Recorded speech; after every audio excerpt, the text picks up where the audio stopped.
everyone, it's Linda and Michelle, and it's Friday, and it was a movie afternoon. Kind of a movie. Yeah, for Taylor Swift, Life of a Showgirl. Something a little different than what we usually go see. Yeah, definitely. It was, what did she call that? The Life of a Showgirl. Yeah, The Life of a Showgirl, but it was like her premiere it was her what did she call that? Her release party. Her release party, yes. Her music release party for this album. new album. Yeah. It's not it used to be CD release parties, but I don't think there's many CDs anymore. Yeah. Most people download. Yeah, so it was interesting. She went through a lot of the songs that are going to be. The entire album. I don't know. Do you think? Every song. Yes. Okay, every song, and we went behind the scenes on how some of them were put together, some of the video parts of it, how she did it, and then she spoke to about her reasons why she was inspired, I guess, to write a lot of these songs that were in this album, with Ophelia from Hamlet being one of the main songs that she wrote about. But I'm not a big Taylor Swift fan. I never was, mainly because I'm not a huge music fan overall for some of these new stars.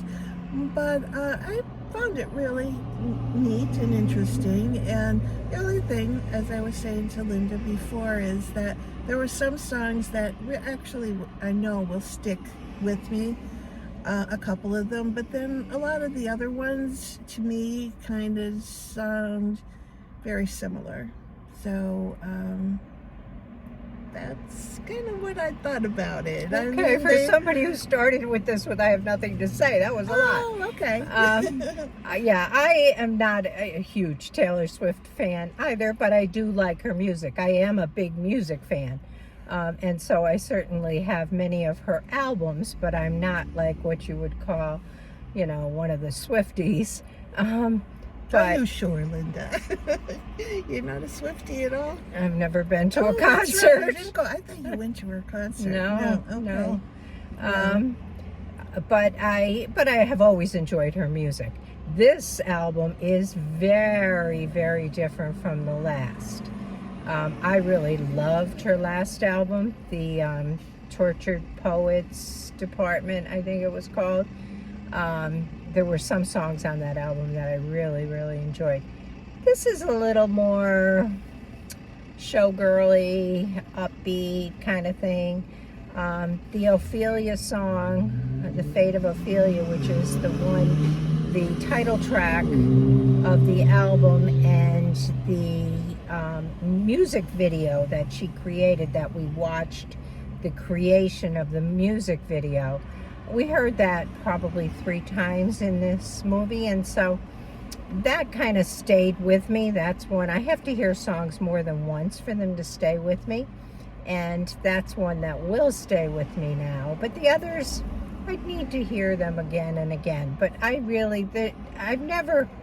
don't think there's any complete albums done by any artist that I absolutely love the entire albums.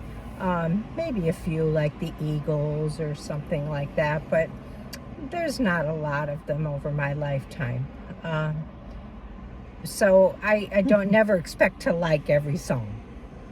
But it was different. It was a different way to see the album put out. It was, theater was packed, and our theater has, we looked at tomorrow, something like 36 standard theater. It's going to be popular. Plus another 10 in the XD theater. So it's like every 10 or 15 minutes. And the one thing that, as we were walking out of the theater, we were looking at the audience just to get a feel for who loves Taylor Swift and who was there. And really, she has such a very diverse audience. She absolutely does. We had older women, we had middle-aged young girls with their moms. And then we had 10-year-olds yeah, that couples, were there. you know. It was an extremely diverse audience. So she talks to a lot of people in Yeah. her music, Yeah. you know, so. Yeah, and absolutely packed. I mean, really, we had a hard time being able Yeah. to book a seat. We originally had to book it down in those 2 rows right in front of the theater until somebody canceled something and we were able to move a little further back. But I don't know. We thought we'd tell you what to expect if you're going to see it. If you're a Taylor Swift fan, you probably already know because you follow and you know everything that's going on. It's probably worth to go see if you are a fan. Oh, for yeah, sure. absolutely. If you're a fan, for sure. What's nice about it is I know very often I have some close friends who are very much Taylor Swift fans, and they often talk about why she writes songs, like they know the history behind the songs. The average person doesn't know that, but what was nice is that in this, she kind of gave you a little bit about why she wrote each song, what was her inspiration. And so, although she doesn't tell you outright that her boyfriend, this was written for her boyfriend, etc., you kind of can get that out of what she's saying. Because I know she does write songs about every relationship she's ever been in. But that's about all I have. How would you rate it? I'm not sure you could give something like this a rating. Do you think so? I mean, I don't know. I would find that hard.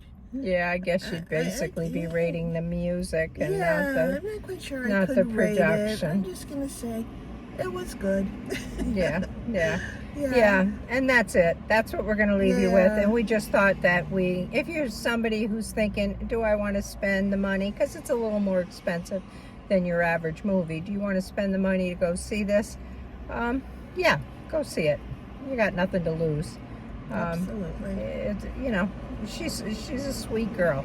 I've always had a lot of respect for Taylor Swift. I remember her as a young child, young teenager, 13 or so, sitting on stages in her jeans with her guitar, singing cowboy songs.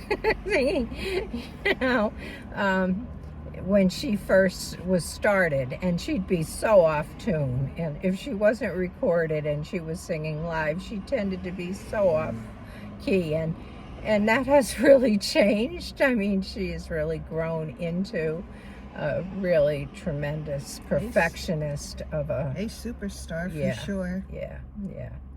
So that's what we got. Tell us what we missed. Tell us what we don't know. And we'll see you tomorrow. Good night. Bye.